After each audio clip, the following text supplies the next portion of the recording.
আগের রাত্রে তুমি সারা রাত্রি সজাগ থাকো, নফল নামাজ পড়ো। 10 রাকাত, 20 রাকাত, 30 রাকাত নির্ধারিত নাই, নির্ধারণ করলে বেদাত হবে। ও বেরা দোস্ত আহবাব, রাকাত নির্ধারণ করলে বেদাত হবে। শবে বরাত উপলক্ষে পটকাবাজি করা হারাম। পটকাবাজি করা কি হারাম? কোন মুসলমানের সন্তান শবে বরাত উপলক্ষে পটকা ফুটাইতে পারবে না, হারাম হারাম। মসজিদকে বিভিন্ন রিমঝিম বাতি দিয়া সুসজ্জিত করা বেদাত। সুসজ্জিত করা কি বেদাত? এই সমস্ত বাড়াবাড়ির কারণে আর কেউ কয় শবে বরাত মোটে ইসলামেই নেই। কথা বুঝেন নাই? কেউ একেবারে সারি দিল, আর কেউ বেশি বাড়াবাড়ি করলো। আমরা বাড়াবাড়িতেও নাই, একেবারে সারি দেওয়াতেও নাই। আমরা খাইরুল উমুরে আওসাতুহা, মিডল পয়েন্টে আমরা চেষ্টা করব রাতটা সজাগ থাকিয়া ইবাদত বন্দেগী করার জন্য। কিছু নফল নামাজ পড়ব, কিছু কোরআন তেলাওয়াত করব, কিছু জিকির আজকার করব, এবং নীরবে নির্জনে মসজিদের কোনায়, ঘরের কোনায় বসি আল্লাহ পাকের কাছে জীবনের গুনাহগুলা ক্ষমা চাইয়া আল্লাহ পাকের কাছে কান্নাকাটি করব। মাঝখানে যদি সুযোগ পাই তো কবরের জিয়ারত করব। শবে বরাত, শবে কদরে কবরের জিয়ারত করা সুন্নাত। মাঝখানে যদি সুযোগ পাই জীবনে একবার হইলেও সালাতুত তাসবিহ নামাজটা আদায় করার জন্য চেষ্টা করব।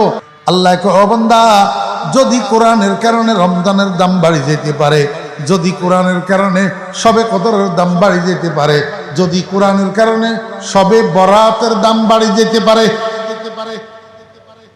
ওমা, এবার আমার কিছু কিছু ভাইদের গায়ের মধ্যে আগুন জ্বলি উঠবো, বলবো হুজুর এতক্ষণ যা বলছিল তো ভালো লাগছিল, এখন এইটা কি কইল? শবে বরাত তো কোরআন শরীফে নাই। শবে বরাত নাকি কোরআন শরীফে নাই? তো আমি কই দোস্ত, কোরআন শরীফ তো আরবি ভাষার কিতাব। শবে বরাত ফার্সি শব্দ। শবে বরাত কি শব্দ? ফার্সি শব্দ। ও দোস্ত বাপ, কিয়ামত পর্যন্ত কোরআন শরীফের মধ্যে তুমি যদি শবে বরাত শব্দ তালাশ করো, শবে বরাত শব্দ কোরআন শরীফে পাওয়া যাবে না। শুধু শবে বরাত কেন, শবে কদর এই শব্দটাও তো কোরআন শরীফের মধ্যে নাই। আরে বেটা, তুই যে নামাজ পড়স, নামাজ শব্দ এটাও তো কোরআন শরীফের মধ্যে নাই। তুই যে দরুদ শরীফ পড়স, এই দরুদ শরীফ শব্দ এটাও তো কোরআন শরীফের মধ্যে নাই। এগুলা সবগুলা ফার্সি শব্দ। এর সম অর্থবোধক আরবি শব্দ কোরআন শরীফের মধ্যে আছে কিনা? নামাজের পরিবর্তে সালাত আছে কিনা? দরুদ শরীফের পরিবর্তে সাল্লু আলাইহি আছে কিনা? এটা না তুই দেখবি। ওরে শবে কদরের পরিবর্তে ইন্না আনজালনাহু ফি লাইলাতিল কদর আছে কিনা? এটা তুই দেখবি। শবে বরাতের পরিবর্তে ইন্না আনজালনাহু ফি লাইলাতিন মুবারাকাহ আছে কিনা? এটা না দেখবি। লাইলাতুন মুবারাকা।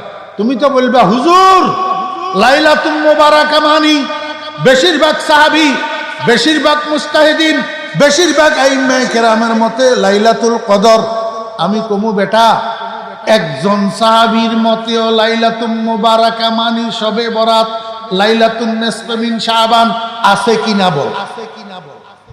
একজন সাহাবীর মতে, একজন ইমামের মতে লাইলাতুন মুবারাকা মানি যদি লাইলাতুন নিসফ মিন শাবান তথা শবে বরাত হয়, আমি বলবো সেটা আমার জন্য গ্রহণযোগ্য।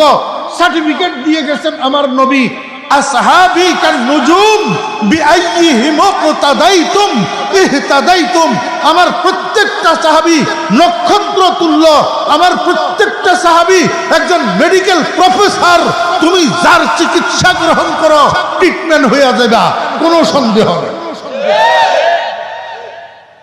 তুই বসি থাক ঘরে, নাকে তেল দিয়া ঘুমা।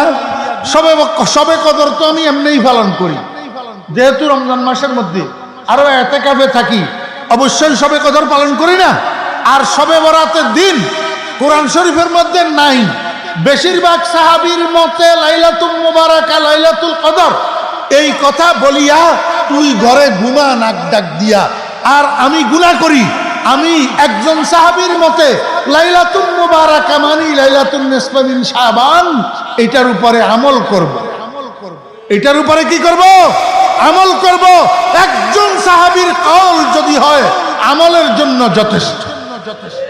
আমলের জন্য কি যথেষ্ট? লাইলাতুল মুবারাকা মানে নবীজির ভাষায় লাইলাতুন নিসফে মিন শাবান, লাইলাতুন নিসফে মিন শাবান, অর্থাৎ শাবান মাসের মধ্যবর্তী রাত্রি। নবীজি বলছেন ইজা কানাত লাইলাতুন নিসফে মিন শাবান ফাকুমু লাইলাহা ওয়া সুমু ইয়াওমাহা। আমার নবী বলছেন তোমাদের সামনে যখন শাবান মাসের মধ্যবর্তী রাত্রি আসবে, অর্থাৎ শাবান মাসের 15 তারিখের রাত্রি আসবে, 15 তারিখের রাত্রি মানি আল্লাহু আকবার 14 তারিখের দিবাগত রাত্রি, যেটাকে শবে বরাত বলা হয়, ভাগ্য রজনী, ভাগ্য রজনী। ও বেরা দোস্ত আহবাব, এই রাতটা যখন তোমাদের সামনে আসে, রসুল বলেন ফাকুমু লাইলাহা, তোমরা রাত্রে সজাগ থাকো। রাত্রে কি থাকো? রাত্রে সজাগ থাকো। সজাগ থাকি কি করবা? আল্লাহু আকবার। যদি মসজিদে যাও, ইমাম সাহেব হুজুর কিছু ওয়াজ নসিহত করবে, মানুষের দিল নরম হওয়ার জন্য কিছু ইবাদতের দিক নির্দেশনা দিবে, সব সালাতুত তাসবিহ নামাজের নিয়মটা বলে দিবে, জিয়ারত করার জন্য বলবে, সবাইকে লইয়া একটু সকলের দিল নরম হয়, চোখের পানি বাইর হয় মতো একটা মুনাজাত করবে। অসুবিধা কি? কি অসুবিধা? আমার ভাইরা দোস্ত আহবাব, তোরে ঠিকাদারি দিছে না আল্লাহ, এগুলা কোরআনে নাই হাদিসে নাই বলিয়া বলিয়া আখেরি জামানার দুর্বল ইমানদার মুসলমানদেরকে মসজিদের থেকে দূরে সরার জন্য তোরে কন্ট্রাক্টর বানাইছে আল্লাহ। তুই বেশির থেকে বেশি এই কথা বলতে পারবি তাদাই ইলান নফল জায়েজ নাই। তাদাই ইলান নফল কারে কয় তুই চিনস না? তুই বেশি বুঝস তাদাই ইলান নফল না আলেমেরা বেশি বুঝে?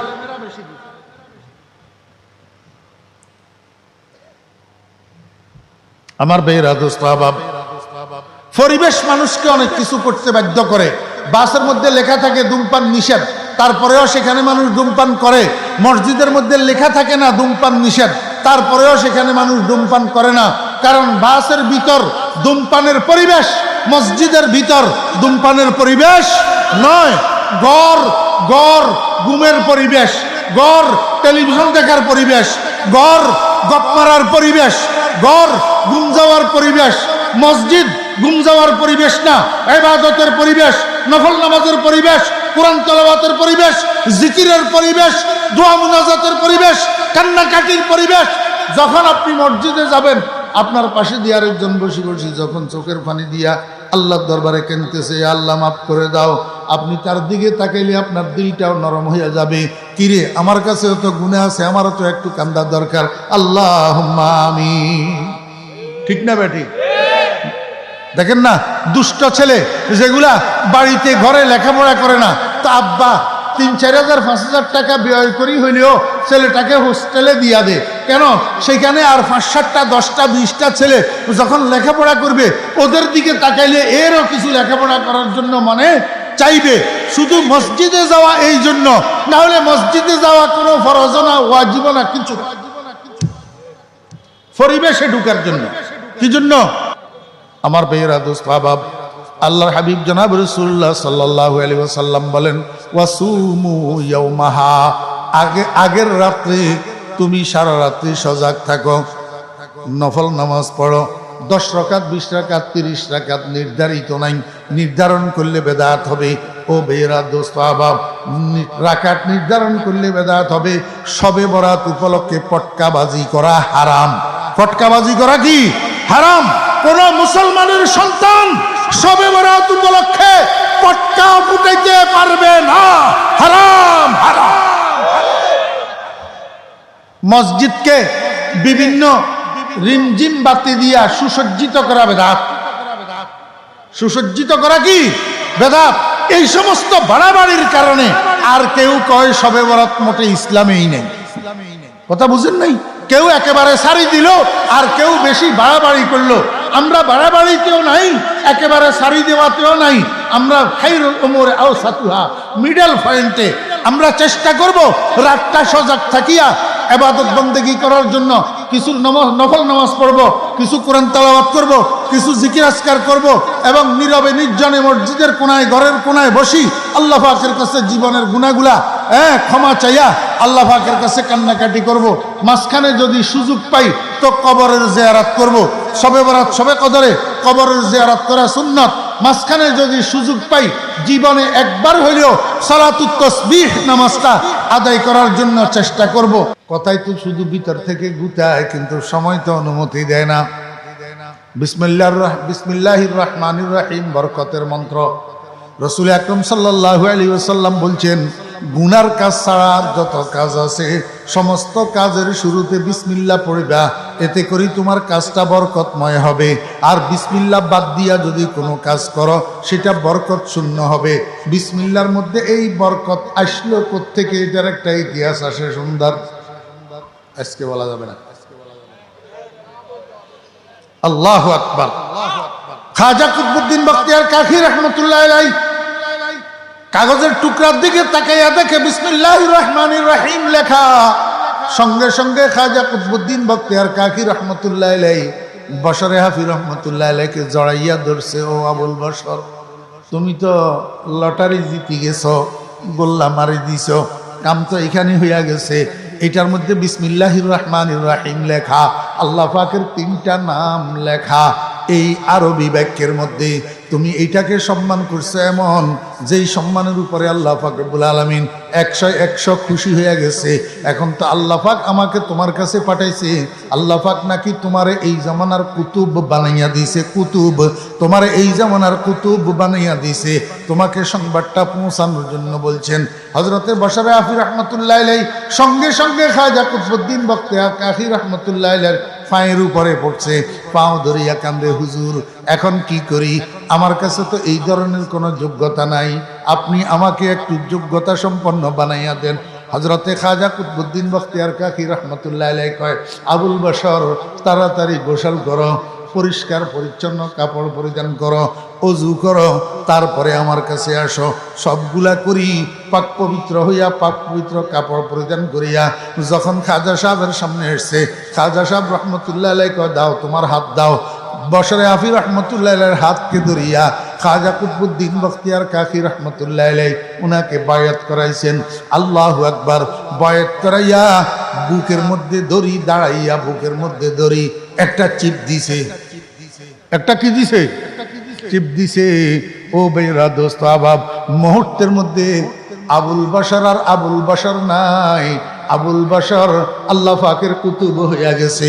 শুধু বিসমিল্লাহির রহমানির রহিমের সম্মান করার কারণে, বিসমিল্লাহির রহমানির রহিমকে শ্রদ্ধা করার কারণে।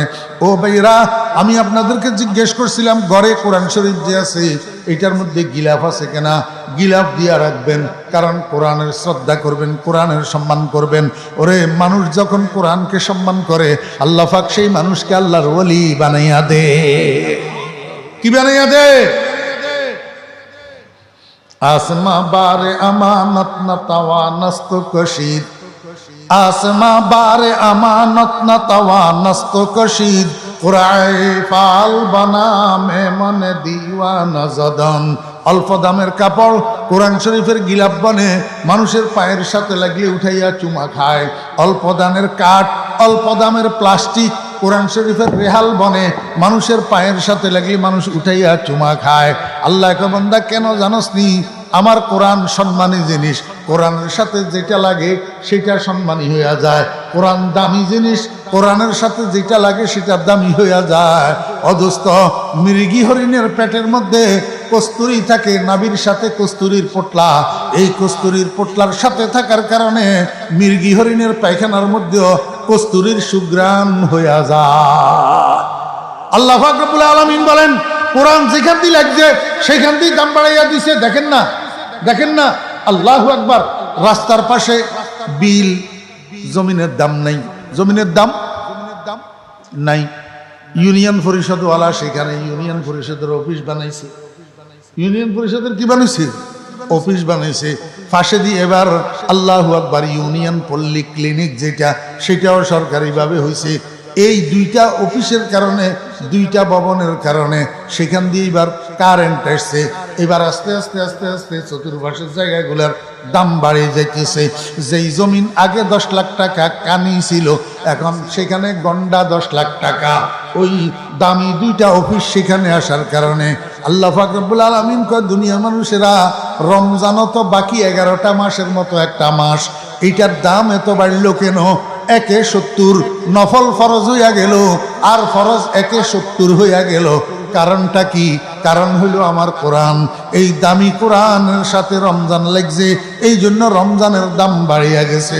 শাহরু রমাদান আল্লাযী উনজিলা ফীহিল কুরআন ইন্না আনজালনাহু ফী লাইলাতিল কদর।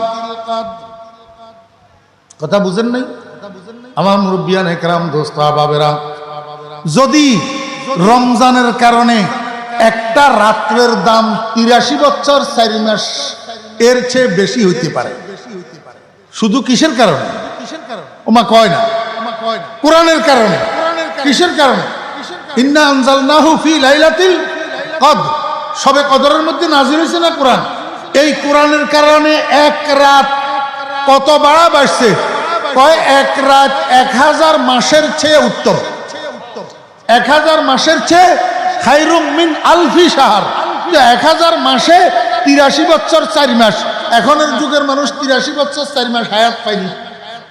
আল্লাহু আকবার। এক রাত্রের গুণ, এক রাত্রের মর্যাদা 83 বছর 4 মাসের থেকে বাড়ি গেল শুধু কোরআনের কারণে। এই একটা রমজান মাস একে 70 হইয়া গেল শুধু কোরআনের কারণে।